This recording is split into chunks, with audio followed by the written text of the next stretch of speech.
question I often get asked, whether it's in a social setting at a party or whether it is in a professional setting when speaking with a client, whether or not to take the field sobriety evaluations, whether or not to blow. I am not one of those lawyers that gives a hard answer on each one of those. I always tell people, if I really want to walk the gray area on that, I will say, look, whatever decision you make and whatever you feel is appropriate on the side of the road, if you have an effective attorney, they're going to be able to deal with it. Simple as that. Okay, so there is no bright line rule, yes or no. I will say this, that field sobriety evaluations can often help our case. I have ways of either investigating into, picking apart, or otherwise holding the state accountable with regards to how fields are not just administered, but how they're also interpreted. So a lot of times you do field sobriety evaluations. If you are able to perform those evaluations well, that goes to further help your defense, and we can utilize that information to help us. If you don't perform field sobriety evaluations, on the flip side of that, that is less evidence that is at the state's disposal, because those are tools in their toolbox in order to determine whether or not somebody might be impaired. Those tools have been taken away from them. So there is no right or wrong answer with regards to that. There are two different types of breath tests that are given in the state of Georgia.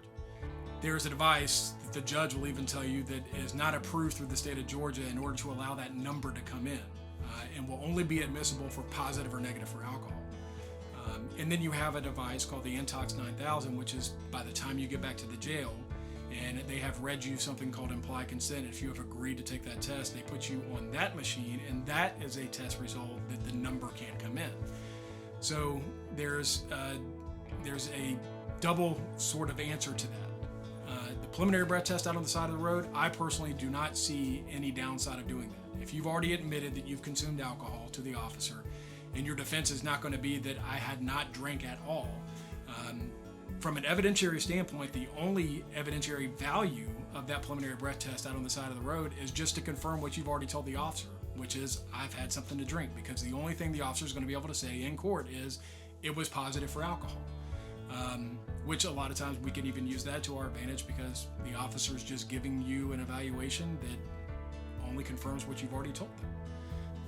The flip side of that is the breath test back at the jail. Again, not an easy answer.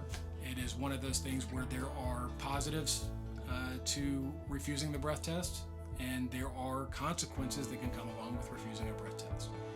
And I don't believe that it would be responsible for me to tell people, knowing what some of those repercussions could be, to flat out refuse every time.